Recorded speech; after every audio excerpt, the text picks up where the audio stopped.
Everyone, how are you doing. मैं Lakhan sir पुनः स्वागत करता हूं आप सभी का मेरे YouTube channel you for unique में। दोस्तों, आज हम बात करने वाले हैं मिक्स कंडीशनल सेंटेंसेस की। लेकिन उसके पहले आपके लिए जानना बहुत ज़रूरी है कि कंडीशनल सेंटेंसेस आखिर होते क्या हैं। कंडीशनल सेंटेंसेस पर बेस्ड मैंने 2 वीडियो बनाए हैं। पहले वीडियो में बताया है कि किस तरह से हम जीरो और फर्स्ट कंडीशनल सेंटेंसेस के वाक्यों को अंग्रेजी में बना सकते हैं।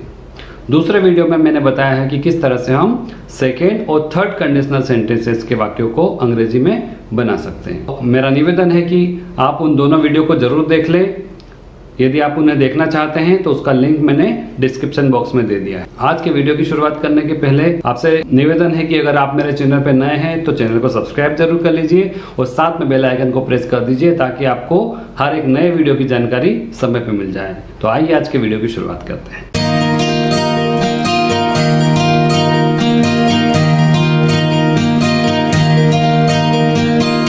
दोस्तों, आज का हमारा टॉपिक है मिक्स कंडीशनल सेंटेंसेस।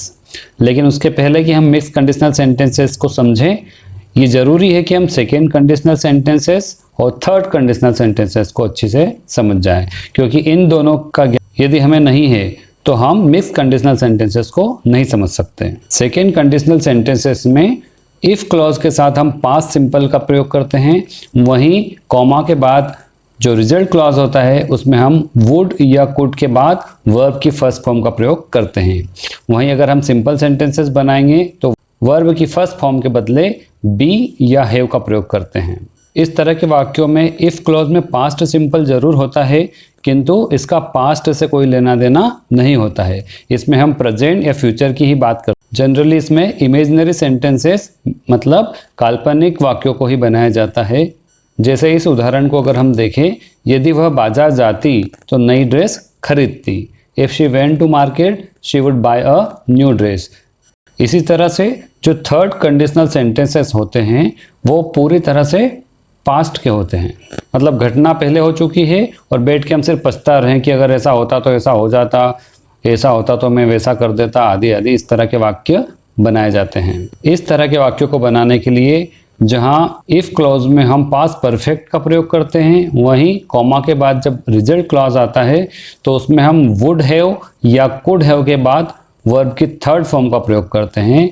यदि सिंपल सेंटेंसेस की बात करें तो वर्ब की थर्ड फॉर्म की जगह बीन या हैड का प्रयोग किया जाता है। जैसे कि यह वाक्य, यदि हम जल्दी निकले होते तो हम समय पर पहुंच चुके होते।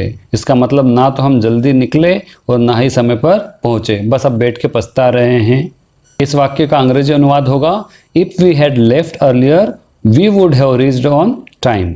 मिक्स कंडीशनल सेंटेंसेस बनाते वक्त हम सेकेंड कंडीशनल सेंटेंसेस और थर्ड कंडीशनल सेंटेंसेस दोनों के इफ क्लॉज को उसके रिजल्ट क्लॉज से बदल देते हैं। जैसा कि अभी इमेज में देख पा रहे हैं, सेकेंड कंडीशनल के इफ क्लॉज के साथ हम थर्ड कंडीशनल का रिजल्ट क्लॉज ले लेंगे, वहीं थर्ड कंडीशनल के इफ क्लॉज के साथ हम सेकेंड कंडीशनल का रिजल्ट क्लॉज ले लेंगे। इस तरह से फर्स्ट टाइप के मिक्स कंडीशनल सेंटेंसेस बनाने के लिए हम एक पास्ट की कंडीशन लेंगे, लेकिन उसका रिजल्ट कब आएगा?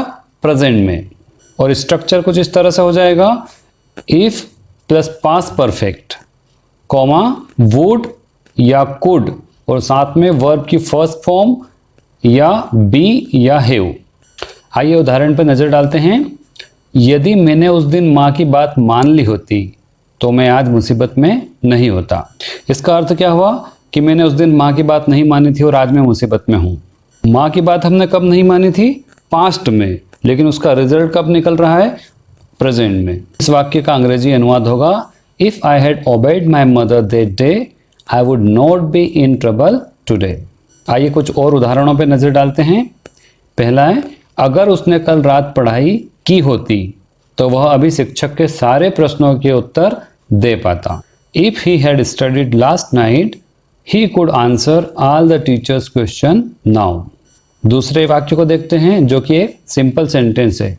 सिंपल सेंटेंसेस क्या होते हैं? यदि आपको इसकी पहचान नहीं है तो चैनल की प्लेलिस्ट में जाइए, वहाँ पर एक अलग से प्लेलिस्ट बनी हुई है सिंपल सेंटेंसेस, उनको ज़रूर देखिए ताकि आपको हर चीज़ क्लियर हो जाए। अगर राम ने उस दिन मेरी मदद नहीं की होती तो आज मैं बेरोजगार होता। If Ram hadn't helped me that day, I would be unemployed today. ये वाक्य स्टेट ऑफ बीइंग से था। इसी तरह से स्टेट ऑफ पोजीशन का एक वाक्य लेते हैं। यदि मैंने कॉलेज में अच्छी पढ़ाई की होती तो आज मेरे पास नौकरी होती। If I had studied well at college I would have a job today. अब आ जाते हैं हम सेकेंड टाइप के मिक्स कंडीशनल सेंटेंसेस पर। इसमें जो कंडीशन होगी वो प्रेजेंट की होगी, लेकिन रिजल्ट पास्ट में आ चुका होगा। वाक्य का स्ट्रक्चर किस तरह से होगा? इफ क्लॉज में हम पास्ट सिंपल का प्रयोग करेंगे, वहीं रिजल्ट क्लॉज में वुड या कुड हैव के बाद वर्ब की थर्ड फॉर्म का प्रयोग किया जाएगा। और यदि वाक्य सिंपल सेंटेंसेस से हुआ तो बीन या हैड का प्रयोग करना पड़ेगा।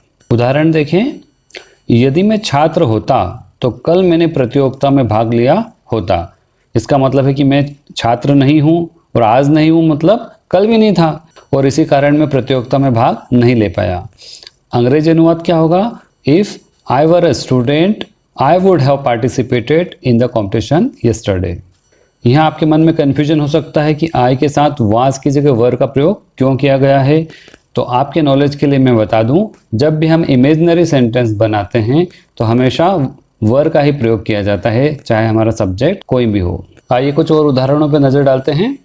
जैसे यह उदाहरण, यदि जूही अनुज को पसंद नहीं करती तो उसने उसे कल गुलाब नहीं दिया होता। If Juhi didn't like Anuj she would not have given a rose to him. इस तरह का वाक्य कब बोला जा सकता है? यदि दो लोगों में बात हो रही है, पहला कहता है कि नहीं जूही अनुज को पसंद नहीं करती, लेकिन दूसरा उसका खंडन करता है कि नहीं, अगर जूही अनुज को पसंद नहीं करती तो उसने कल उसे गुलाब क्यों दिया होता। इसका मतलब हुआ कि जूही वर्तमान में भी अनुज को पसंद करती है और जाहिर है कि कल भी कर रही होगी, इसलिए उसने कल उसे गुलाब दिया था। सिंपल सेंटेंसेस में स्टेट ऑफ बीइंग का एक वाक्य लेते हैं। यदि मैं डॉक्टर होता तो कल मैंने उसे बचा लिया होता। If I were a doctor I would have saved her yesterday. Situation को समझें, जैसे मेरे सामने कल किसी की मृत्यु हो गई और मैं आज बोल रहा हूँ कि यदि अगर मैं डॉक्टर होता तो उसे मैंने कल बचा लिया होता। इसका मतलब है कि ना तो मैं डॉक्टर हूँ और ना ही मैं उसे बचा सका। सिंपल सेंटेंसेस में अब देखते हैं स्टेट ऑफ पोजीशन का एक वाक्य। अगर आज उसके पास पैसे होते तो उसने पिछले सप्ताह अपना घर नहीं बेचा होता। If he had money today he would not have sold his house last week. ऐसा वाक्य बोलने की जरूरत कब पड़ती है? जब दो लोगों में बात हो रही है, पहला कहता कि नहीं उसके पास तो बहुत पैसा है, लेकिन दूसरा बोलता कि नहीं अगर उसके पास पैसे होते तो उसने पिछले सप्ताह अपना घर नहीं बेचा होता। दोस्तों, मैंने पूरी कोशिश की कि आपको सभी तरह के मिक्स कंडीशनल सेंटेंस समझ में आ जाए, लेकिन उसके लिए ज़रूरी है कि आपको पहले 0, 1, 2 और 3rd कंडीशनल सेंटेंसेस का ज्ञान हो। यदि आपको फिर भी समझने में कुछ समस्या हो तो इन सारे वीडियो को आप एक बार फिर से देखिए। मुझे उम्मीद है आपको क्रिस्टल क्लियर हो जाएगी। आज के लिए बस इतना ही। फिर मिलेंगे एक नए वीडियो में एक नए टॉपिक के साथ। Till then take care of yourself and your family. Goodbye.